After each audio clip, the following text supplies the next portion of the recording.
उत्तर प्रदेश के आगरा जिले में कत्ल के एक ऐसे मामले का खुलासा हुआ है जो 20 महीने से पुलिस की बड़ी चुनौती बना हुआ था। दरअसल ये एक ऐसा कत्ल का था जिसे पुलिस ने शुरू में ब्लाइंड मर्डर मान लिया और लेकिन सच आखिरकार अब सामने आ ही गया। महीनों की लंबी तफ्तीश के बाद आगरा पुलिस ने जब उस राज से पर्दा उठाया तो पूरा इलाके के लोग सन्न रह गए। कत्ल की ये पूरी कहानी ब्लैकमेलिंग, बदला और साजिश से भरी हुई है। नमस्कार, आप देख रहे हैं समर इंडिया और मैं हूं आपके साथ अमन सिद्धू। उत्तर प्रदेश के आगरा जिले में एक गांव है मलपुरा, जहां उस दिन सड़क के किनारे एक खेत में बिल्कुल आखिरी छोर पर बुरी तरह से जली हुई एक इंसान की बॉडी मिलती है और साथ ही पड़ा था एक नीले रंग का ड्रम।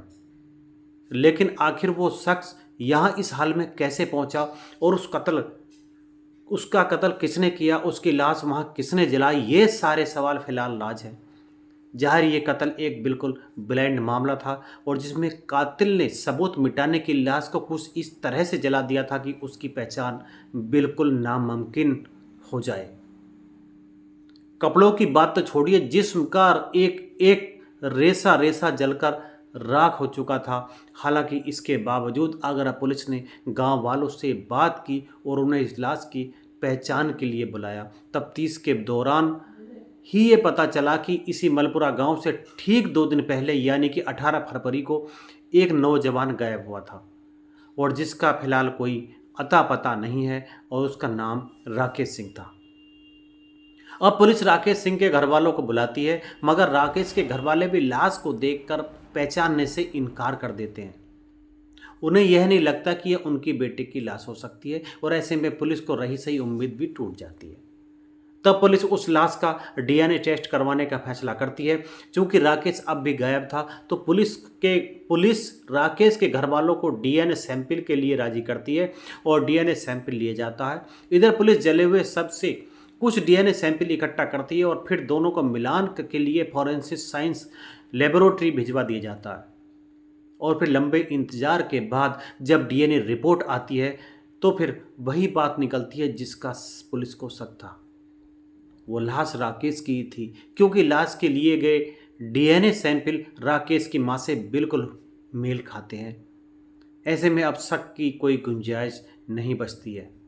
लेकिन ये तफ्तीश का सिर्फ आधा पड़ाव था, असली छानबीन अभी बाकी थी। लिहाजा पुलिस जांच आगे बढ़ाती है और ये पता करने की कोशिश करती है कि आखिर राकेश या उसके घर वालों की किसी से दुश्मनी थी, क्योंकि बगैर किसी दुश्मनी के किसी लड़के का इस तरह से कत्ल होने की संभावना करीब ना के बराबर थी और इस मामले में सीसीटीवी वाली तफ्तीश की भी कोई गुंजाइश नहीं थी, क्योंकि जिस जगह पर लाश मिली थी वह एक खुली जगह थी और वहां सीसीटीवी कैमरों का नामो निशान नहीं था।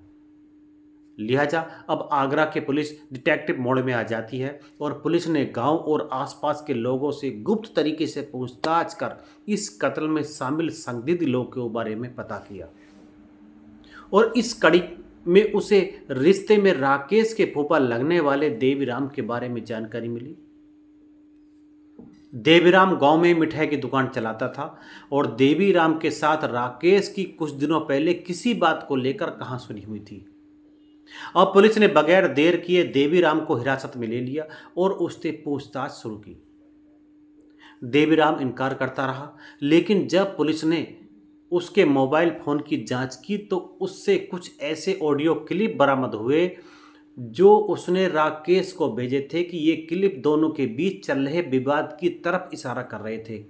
ऐसे पुलिस ने देवीराम से सख्ती से पूछताछ की। आखिरकार के 20 महीने के बाद इस ब्लाइंड मर्डर केस का खुलासा हो गया और कातिल देवीराम को गिरफ्तार कर लिया गया।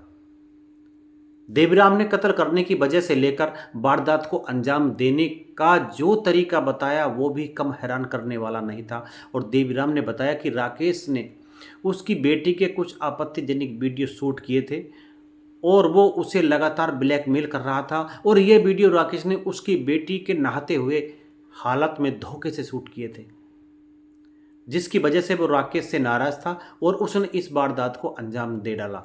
18 फरवरी 2024 की रात को उसने धोखे से कुछ बातचीत करने के लिए राकेश को अपनी दुकान पर बुलाया और मौका मिलते ही उसने एक बारीक तार से और राकेश के मफलर से गला घोंटकर उसकी मौत कर दी।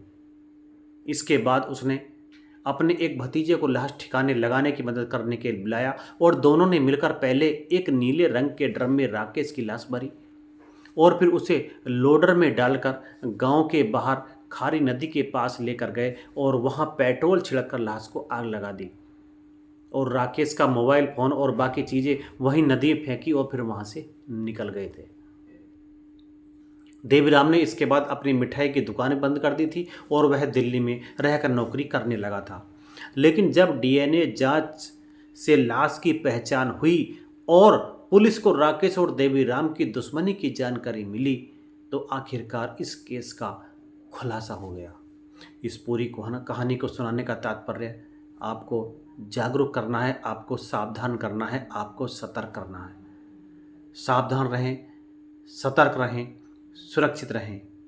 मिलते हैं अगली वीडियो में, तब तक के लिए